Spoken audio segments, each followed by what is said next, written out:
This is the Elevate Construction Podcast, delivering remarkable content for workers, leaders, and companies in construction wanting to take their next step. Get ready to step out of your comfort zone with Jason Schroeder as he encourages you to do better, live a remarkable life, and expect more. Let's go. Welcome to the Elevate Construction Podcast, where we elevate master builder concepts from some of the best in the industry. I am Jason Schroeder, and today's podcast is about the signs of a project in trouble. So before we go on, please share this podcast with anyone who might be able to use it in their career and find success. We really want to get the message out, so if you forward this link wherever you're listening to it, that would be very much appreciated. We appreciate all you do. So let's get into the topic today. This will be a Build a Little Better podcast today, so it's one of the shorter ones. The concept, again, is signs of a project in trouble. So let me tell you, first of all, where I learned this. I was around a very proficient general superintendent. I used to build, $350, $500 million plus projects. And one time I saw a list on his desk that said signs of a project in trouble. And I had some bullet items there, and I asked him about it. And he said that he got the start of the list from another general superintendent. One of these days, I hope that I'll be able to interview both of those for a podcast, but that he had gotten this list from another general superintendent at the start of it and had started to complete the rest of the bullets, these items that became the list for him that became signs of a project that was in trouble, so that he could observe those things and then go in and correct and prevent and obviously do a course correction. And actually, I remember from this general superintendent, one project in particular was in chaos, and at the end it was very successful. And he explained to me this very simple concept. He said, Jason, when I went out there, I saw that there was no flow. You could see it when you were standing on the deck in the office trailers. You could just observe the project there. I stood there for about a half an hour, and I could see that the project had no flow. So the first thing was to reestablish flow in the project, and we were able to recover. So I remember this general superintendent would use these items, this list of a sign or signs of a project in trouble, and then go course correct that project so that the team, the owner, everybody, the mission for the project, everything could be successful again. So that's where I learned it. And it's like a pulse. I've noticed that, and let's just take one example, like uncleanliness. I've said before that it's like somebody's pulse. If you walk up to somebody and they're laying on the ground, it sounds a little bit silly, but they're either asleep or something's wrong with them, or they might be dead. They might not have a pulse. So how would you check, right? You would go up to them and say, hey. You might tap their shoulder and say, hey, are you okay? And then if you don't have any signs of them being alive or being okay, then you would immediately check their breathing and then check their pulse. That's what we used to be taught for first aid. So nobody take that as a method for first aid. That's just an example. Checking the pulse of a person to see if they're okay, to see if they're alive, is also symbolic of a project and it being unclean. If you go to a project and it's clean, it's probably doing okay. You need to continue to do some further investigation. You need to dig deeper, see if there are any other signs of that project being in trouble. But if the project is unclean, and if it's very unclean, like most industry projects are, then you can immediately know that there's a problem. Just like if you check the pulse of a person and don't feel a pulse, if you go to a project and see that it's unclean, you don't really need to know exactly what's wrong medically. You know there's a problem and we need to call 911, just like you would if you found a person without a pulse, right? These are symptoms. Uncleanliness, being unsafe, not organized, this list that I'm about to share with you, these are symptoms of a project that's in trouble. They're not root causes. You have to go find the root cause. You have to figure out if it's poor leadership. You have to figure out if there's difficulty with the owner. You have to figure out if this project has been bombarded with circumstances that haven't been overcome. You have to find out if it's team dysfunction, a lack of training. There's a number of things that could be going wrong here, but these are symptoms. So let me go through a few of these. And again, this list is not inclusive, but I would encourage you to make your own list and to start out with this, but make your own list throughout your career so that you can notice the signs of a project that is in trouble. So let me go through them. Number one for me, a project that is unclean. If that project is unclean, I don't care what else is going on. I immediately know that there's something wrong. There's something wrong with leadership. There's something wrong with the team. Something is going wrong because if a project team cannot control cleanliness on their project, then they are systematically not taking care of other things. There's a lack of ability, there's a lack of control, there's a lack of enforcement, there's a lack of care, there's a lack of something there. Uncleanliness is one of the first key indicators that there is a problem with that project, and it's one of the easiest things for us to see. Number two for me, although safety is not number two for me for anything, but the second sign, because it's a little bit harder to see, is if you have an unsafe site. If you go there and you see, well, there's not fire extinguishers dispersed through the project, people do not have their pre-task plans, there's a problem with PPE, there's not a really good safety culture, there's graffiti in the bathrooms. I just saw somebody on level 3 with a fall protection issue. Then you know that there's an issue on that project because there isn't safety training, there isn't a safety culture, and there isn't safety enforcement, and people are not happy for some reason. There's something dysfunctional going on in the project. So number two, safety is a big issue. Not organized. Not organized means that there's a failure in communication. There's a failure in organization. People are not following the rules. They're not talking. They're not coordinating.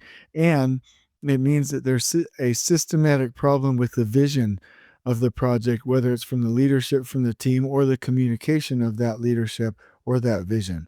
So not being organized is number three for me. Number four, people out of roles or not organized into roles, meaning the organization of that project is not defined. You'll see superintendents doing the work of foremen, foremen doing the work of workers, project managers doing the work of superintendents, and so on and so forth. People that are out of roles, there is a root cause problem there that is causing that, and it needs to be fixed because people are not at their stations. People being out of roles or roles not being properly organized is a sign of a project in trouble. Here's a big one for you. This is usually number 5 for me on my list, dysfunctional teams. So you can notice dysfunctional teams when there's no conflict, when they're not talking to each other, when there's closed doors, when people are always, having meetings in silos behind closed doors, when there's no trust, when people are bad-mouthing each other, when they look sad, when there is no team culture.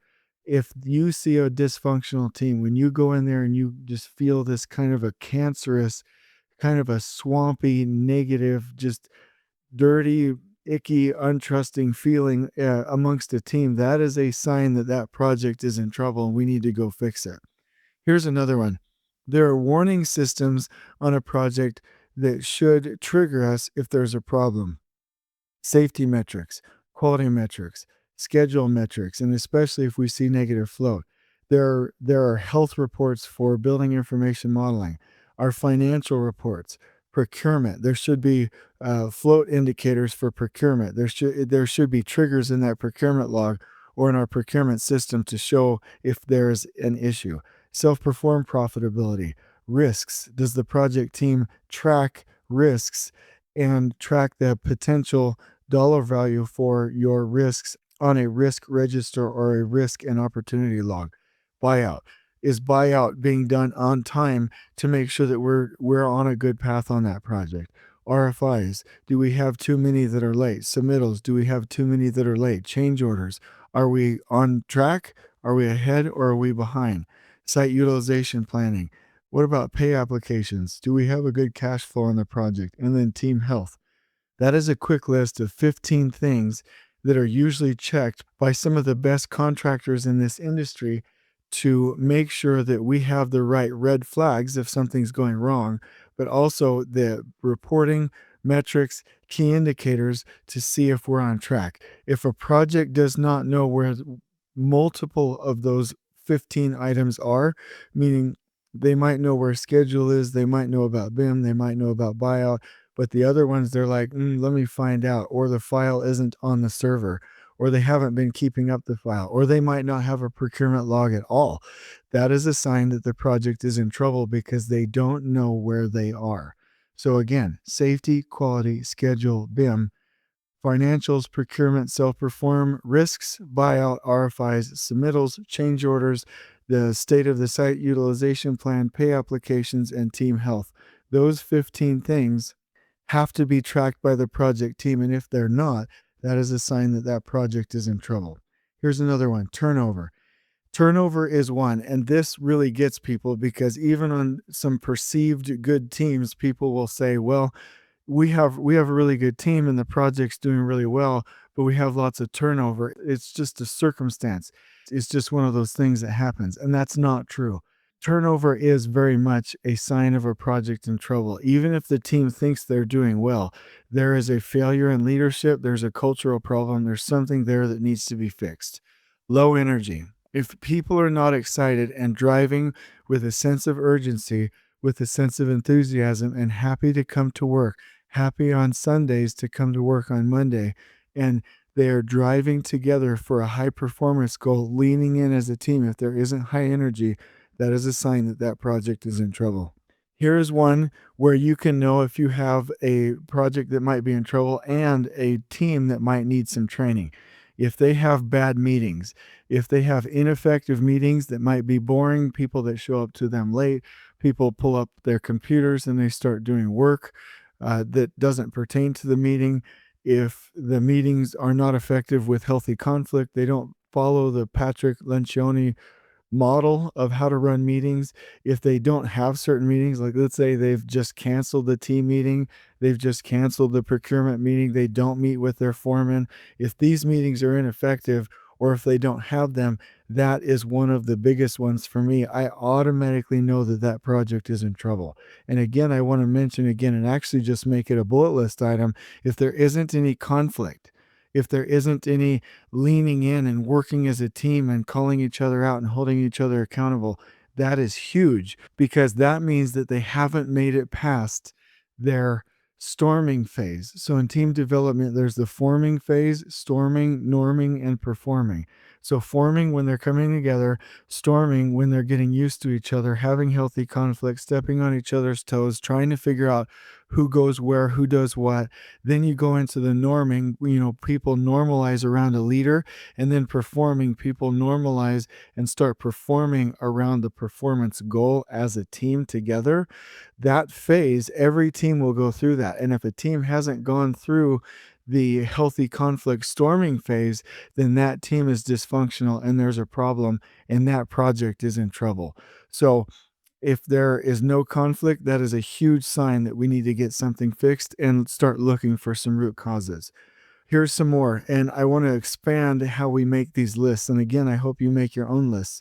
More than one major subcontractor, I'll call them subcontractors. My term is usually trade partner, but more than one major subcontractor has an issue, meaning they're not performing, you're having to put them on notice, you're having to supplement their work. If you have more than one, usually the project team can take care of one, but if you have two or three or four, that is a huge key indicator that there are going to be problems on that project.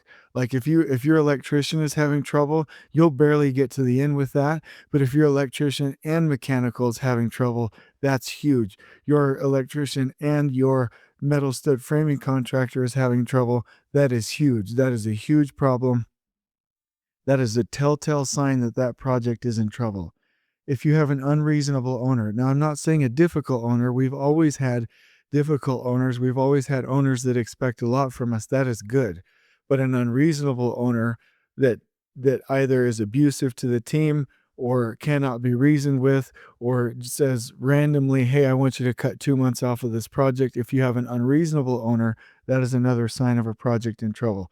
If you are entering a crash landing, that is a huge sign, because as soon as you go from a controlled landing to a crash landing, which I've covered in a different podcast, you're going to be putting out fires with $100 bills. That project is in trouble. And again, I'll go back to the first one that I had mentioned from the story of that general superintendent. If the project is out of flow, that's when you will be losing money, increasing manpower, increasing the safety risk on that project. You will start installing out of sequence work, and you will not be installing quality work.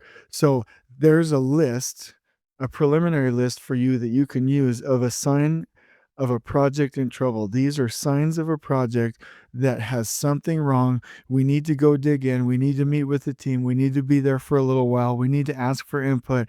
We need to find the root cause and not, quite frankly, assume what the root cause is. We need to go find what the root cause is and solve those problems and help that project team for the purpose of making sure that we protect people, we protect people's safety, and we protect people's well-being and their work-life balance, right? So that is a really neat list of things that has helped me, and I'm presenting it to you the way it was presented to me. I'm not giving you a lot of context with it. I'm not giving you a comprehensive list that has everything, right, from research.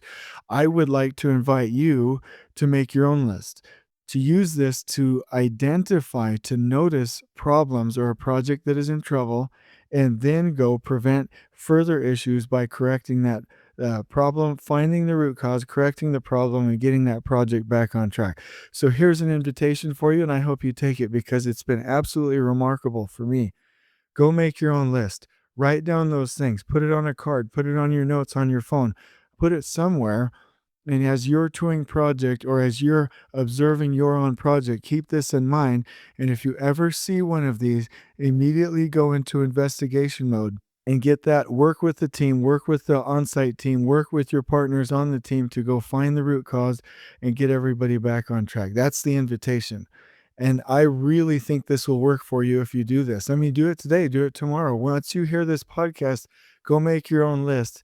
And your leadership as one of the great generals in construction will improve. You will become more and more of one of those natural, instinctive, wonderful, like historical natural builders, these master builders. So the vision for this would be that we all see problems earlier, that we all bring problems to the surface, that we don't solve problems without knowing the root cause. We have to know what the root cause is. We have to know what the problem actually is and actually go solve that, because these things, and I'll mention them just one more time: lack of cleanliness, unsafety, not being organized, people being out of roles, dysfunctional team, no reporting systems, high turnover, low energy, bad meetings, low standards, no conflict, more than one major subcontractor has an issue, an unreasonable owner, a job entering a crash landing, or the project being out of flow.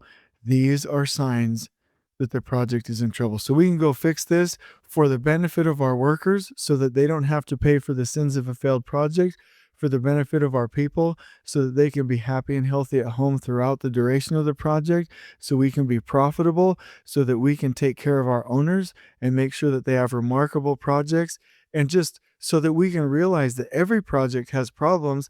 Let's notice them. Let's bring them to the surface. Let's fix them. I hope you're able to catch the vision from this simple little podcast. I hope it helps. Let's go get this done. Let's get these lists made, and let's get your personal style for noticing these problems done your way so that it can be an effective tool for you. Until we meet again, I hope this helps, and on we go. Please join us next time in elevating the entire construction experience for workers, leaders, and companies coast to coast. If you're enjoying the show, please feel free to share with your construction colleagues and help us spread the word by rating, subscribing, and leaving a review on your preferred podcast listening platform. We really appreciate it. We'll catch you next time on the Elevate Construction Podcast.